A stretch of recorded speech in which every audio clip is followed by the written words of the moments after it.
Welcome back, WIP Midday Show live in Clearwater, Florida. Joining us right now, Phillies second baseman Bryson Stott. Bryson, how you doing, man? Good. How are you guys?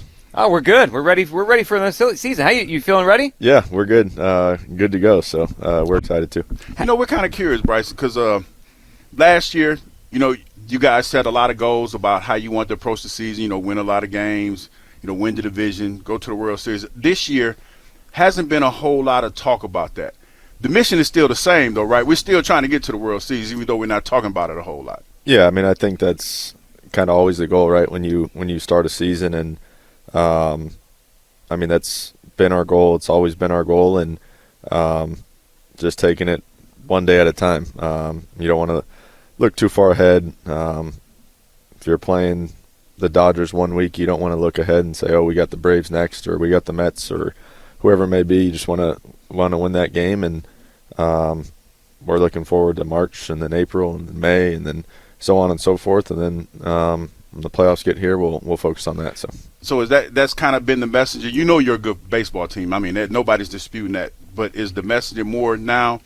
We're done talking about it.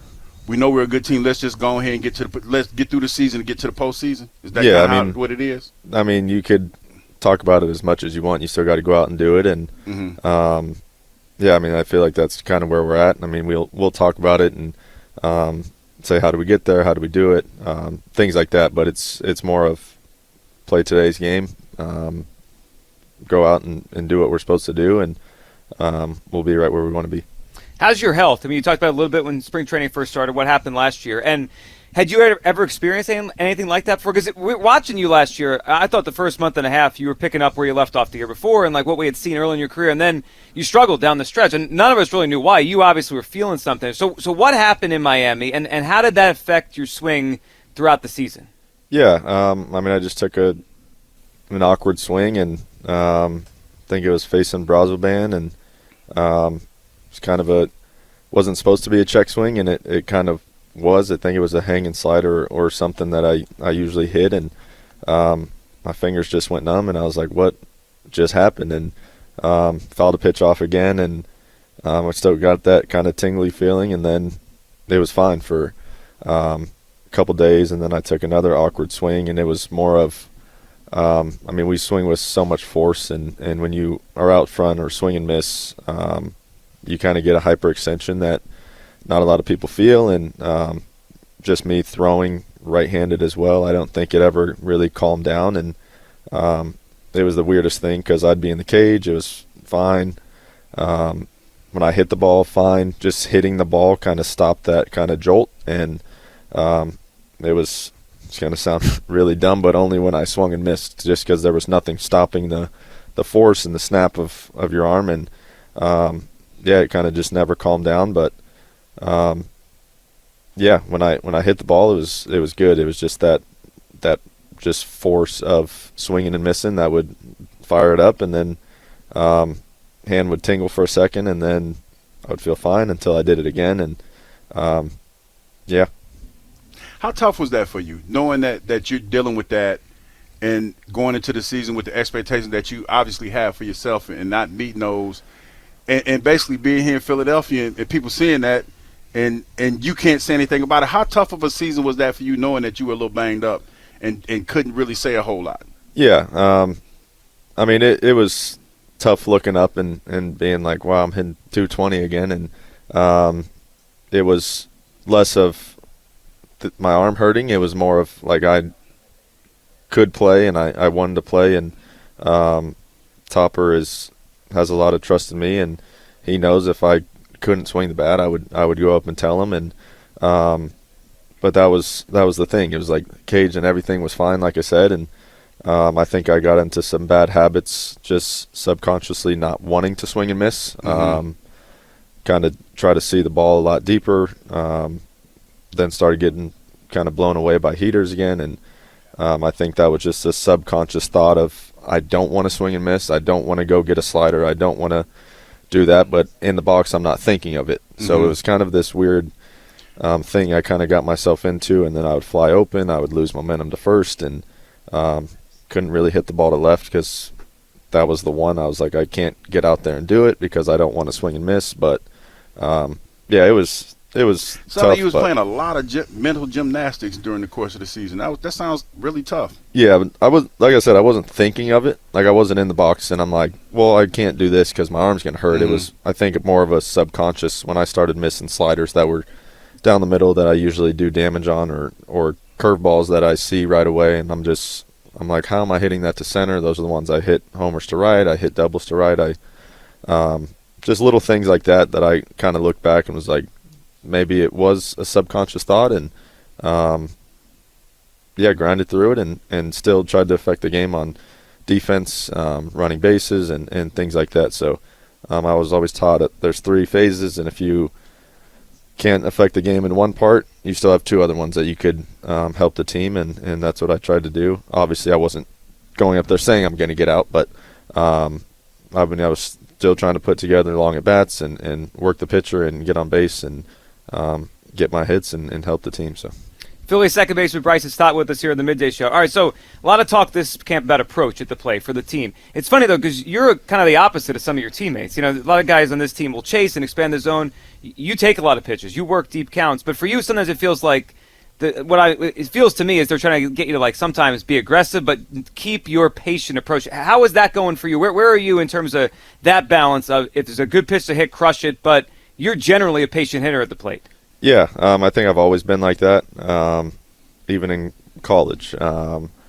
I trust my abilities, and I know I could hit, and if they get me 0-1 or whatever it is, it's fine to me. And I hate ending in a bat on one pitch, and I care about our pitchers a lot. If they have semi-long inning, I'm going to try to see as many pitches as possible and give them a breather, because our rotation is strong. It's, I think, the best in the league, and those guys are going to win us a lot of games. So keeping them not tired and things like that throughout the game, so they could go into those 6th, 7th, 8th inning, and just going from there. But I'm comfortable swinging at the first pitch, but like I said, it's not uncomfortable for me to be 0-1 or 2-2 or anything like that. So.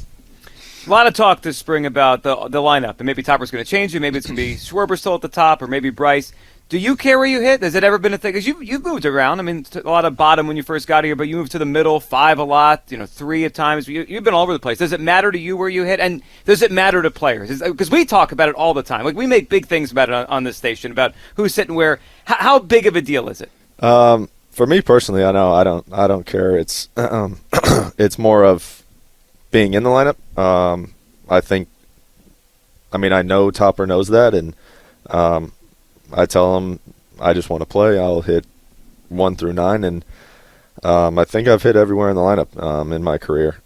I was missing 2 for a second, and then I hit second once, and I told Topper I won the lineup card because I finally hit all 9. But I think for some guys it matters. I don't know if it's a matter like, oh, I can't hit if I'm not hitting here. I think it's more of they like to know who's in front of them, who's behind them, how they're getting pitched a certain way. And I think some guys for sure it'll matter where they are, but no, for me, I don't care. Yeah, it'll be a thing all season long. Bryson Stott is with us here as we get ready for Phillies opening day in 9 days. We're at spring training live in Clearwater, Florida. All right, so this division, it looks like it's going to be really, really good again. So last year, you guys take it. The years before was the Braves. Now the Mets had Juan Soto, and we know you guys played them last year in the playoffs. What's it like playing in the NL East, where it feels like every night you might be playing another playoff team? Yeah, that's what it feels like. And everyone's got good pitching. Everyone's lineups are deep, and that's what makes the game fun. Is you go out and it's good on good, and you got to play your best to win. And we did that a lot last year and won the division, and not so great in the playoffs. But this year, the Mets added, and the Braves seem to always be good, and the Nats have pitchers, and they got some young hitters that can really hit. And the Marlins, they always seem to find 1 or 2 guys that no one's ever heard of that are throwing 100 and are nasty out of the pen, and Sandy's coming back and things like that. So I feel like just up and down the East, you're never taking a day off, it feels like. What's Citizens Bank Park like in October? You've been up for a few years now, and I mean, we're always in October since you've been here. And you've been in a lot of these big playoff games. I think back to the sound in that park when you hit that ball down the line against the Mets in Game 2 last year. What's it like being in Citizens Bank Park in October? I don't know. It's kind of a surreal feeling, and I think my first time in the playoffs in 22 was my first year, so obviously my first time, but JT and Segi at the time, and guys that have played 7-8 years that had never made it, and that's all we heard about.